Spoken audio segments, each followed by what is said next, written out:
Hello बच्चों। तो आज का टॉपिक है एब्नॉर्मल मोलर मास और वेंट ऑफ फैक्टर और इसका यूज। बहुत इजी सी बात है। चलिए फटाफट चलते हैं अपने वर्कशीट्स पे। बच्चों, अगर हम बात करते हैं कॉलिगेटिव प्रॉपर्टीज की, जैसा मैंने आपको पहले भी समझा दिया है, कॉलिगेटिव प्रॉपर्टीज क्या होती हैं। भाई, colligative properties these are the properties which solely depends on the number of solute particle. ये बात को जरा ध्यान रखना।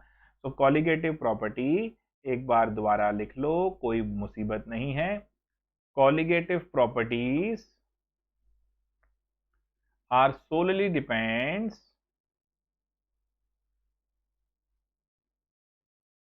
on the number of solute particle। चारों ही colligative property मैंने आपको अभी तक समझा दी हैं। अब आइए बात करते हैं कि अगर कुछ ऐसा हो कि जहां पर नंबर ऑफ सोल्यूट पार्टिकल में कोई तब्दीली आ जाए, कुछ चेंज आ जाए, तो उस दौरान हम कैसे इस चीज को समझेंगे। मान लीजिए हमने KCl डाला या NaCl डाला। अब एक चीज सोचो, मान जैसे अभी एक कोरोना चल रहा है, कोविड का टाइम चल रहा है, हम स्कूल नहीं जा रहे हैं, प्रैक्टिकल नहीं कर रहे हैं। अब अचानक से स्कूल खुल गए, कोरोना भाई साहब निकल लिए, खत्म हो गए, स्कूल खुल गए और आपका प्रैक्टिकल टेस्ट होने लगा। प्रैक्टिकल के एग्जाम में अब आपसे यही पूछ लिया गया कि भैया एक सॉल्यूशन है NaCl का, बाबूलाल इसका जरा बताइए कि बॉइलिंग पॉइंट कितना होगा। Now we have to find out the elevation in boiling point, but the problem is आपने तो एक्सपेरिमेंट किया नहीं। आपने कहा कोई दिक्कत नहीं सर, NaCl का है ना, फॉर्मूला तो मेरे को पता है ना, छोड़ दूंगा मैं, क्या दिक्कत है, टेंशन क्या है, delta TB is equal to KB into M. आपने आंसर निकाला, आपका आंसर आ गया 2। अच्छा, सर आए, उन्होंने चेक किया एक्सपेरिमेंटली, उनका आंसर आया 4। उन्होंने थप्पड़ लगाया, चले गए।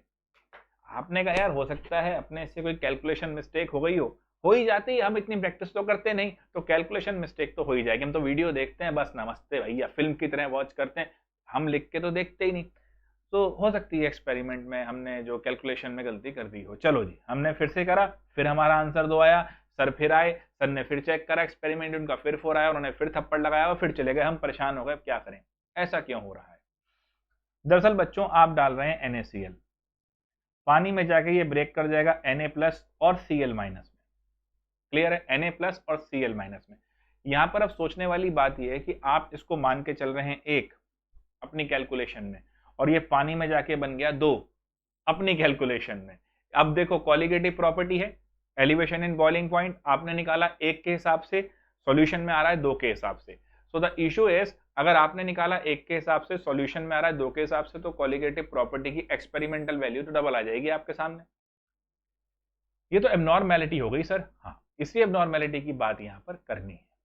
इसकी वजह से एबनॉर्मली मोलर मास भी इनका बिहेव अलग करता है। यहाँ पर डिसोसिएशन हुआ ना, आप 1 लेके चल रहे थे और यहाँ पर 2 हो गए, तो ये हो गया डिसोसिएशन। क्लियर है बच्चों। तो अब इस डिसोसिएशन को सही करने के लिए, इसके इफेक्ट को खत्म करने के लिए हम क्या करें। आप कहेंगे सर कुछ नहीं, डेल्टा TB था, अब NaCl के केस में 2 में टूट रहा है, तो मैं 2 इंटू KB इंटू एम कर देता हूं। ये जो आपने 2 लगाया ना बच्चों, इसी फैक्टर को हम कह देते हैं van't Hoff factor, and this is i, this is i. I क्या हुआ बेटा, वेंट ऑफ फैक्टर हुआ। और इसको निकालते कैसे हैं, देखो इसके जो फॉर्मूले हैं वो ध्यान से देखो। Observed colligative property upon normal colligative property, यानी जो एक्सपेरिमेंटली आई थी जैसे NaCl के केस में, तो वो आ रही थी लेट्स से 4, आपका आंसर आ रहा था 2 कैलकुलेट करने से, तो आपकी वैल्यू आ रही थी 2। तो ऐसे आप आई निकाल सकते हैं, observed colligative property upon normal colligative property. एक फॉर्मूला ये हो गया। आइए सेकंड फॉर्मूला देख लेते हैं। भाई, कॉलिगेटिव प्रॉपर्टी जो होती है वो, आपने जितनी चारों फॉर्मूले देखे हैं उन सब में मोलर मास के इन्वर्सली है, तो लिख लेते हैं जी मोलर मास के इन्वर्सली है। तो फिर मेरा आई क्या हो गया भाई, यहाँ आई क्या था, ऑब्जर्व्ड अपॉन नॉर्मल। अब क्या हो जाएगा, normal molar mass upon observed molar mass, खत्म। दूसरा फॉर्मूला हो गया। तीसरा फॉर्मूला क्या होगा जी, आई निकाल सकते हो number of particles after dissociation और मेरे बच्चे एसोसिएशन भी होता है। भाई पानी में जाके जरूरी थोड़ी कि आपका सॉल्यूट टूट ही जाएगा, जुड़ भी सकता है। और initial number of particle,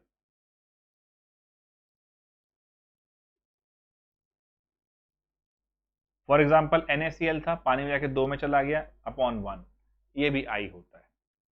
equilibrium का इसमें रोल आता है, अल्फा और एन के साथ भी हम फॉर्मूला डिराइव करते हैं, आप चाहोगे तो बता दूंगा। एनसीईआरटी की अगर बात करता हूं तो एनसीईआरटी में ये आ गया abnormal molar mass, normal upon abnormal और observed upon calculated total number. 3 फॉर्मूले बता दिए मैंने आपको, बहुत इजी टू अंडरस्टैंड। अब चारों कोलिगेटिव फॉर्मूले, प्रॉपर्टीज के फॉर्मूले के आगे आई लगा दो, काम खत्म। अब ये देखो 2 ग्राम ऑफ बेंजोइक एसिड, ये एक समस्या है, एक प्रॉब्लम है जो दी गई है। 2 gram of benzoic acid dissolved in 25 gram of benzene, है ना। तो देखो बेटा अब कैसे सॉल्व करेंगे इसको, ये एग्जांपल मैं बता रहा हूँ बहुत क्रूशियल है, एग्जांपल 2.12, ये आपके एग्जाम्स में आता है, आप चेक भी कर सकते हैं, और जेई मेंस तक में भी आया हुआ है, नीट में भी आया हुआ है, बोर्ड में तो खैर ये रेगुलर आता ही है। तो 2 ग्राम ऑफ बेंजोइक एसिड है dissolved in 25 gram of benzene, तो given mass of solute 2 gram है, given mass of solvent 25 gram है, and shows a depression in freezing point equal to this. तो डेल्टा टी एफ कितना दे दिया बेटा इन्होंने हमें, देखो 1.62 केल्विन। मोलर डिप्रेशन कांस्टेंट दे रखा है 4.9, के एफ दे रखा है हमें 4.9। What is the percentage association of acid if it form dimer in solution? है ना, हमें निकालना क्या है, टू कैलकुलेट, ये तो गिवन है सारा, ऐसे लिखते हैं बोर्ड में, गिवन और टू कैलकुलेट।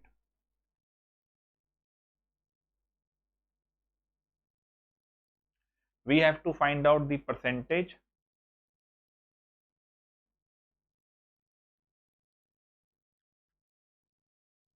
association, है ना। एक तरह से हमें निकालना है कि वो जो चीजें जैसे मान लो 1 से 2 हुआ या जितना परसेंट में टूट रहा है, वो चीज हमें देखना होता है। तो वो यहाँ पर एसोसिएशन है तो 2 से 1, है ना। अब आइए क्या चीज थी, C6H5COH था, डाइमर यानी 2 से 1 बनाएगा।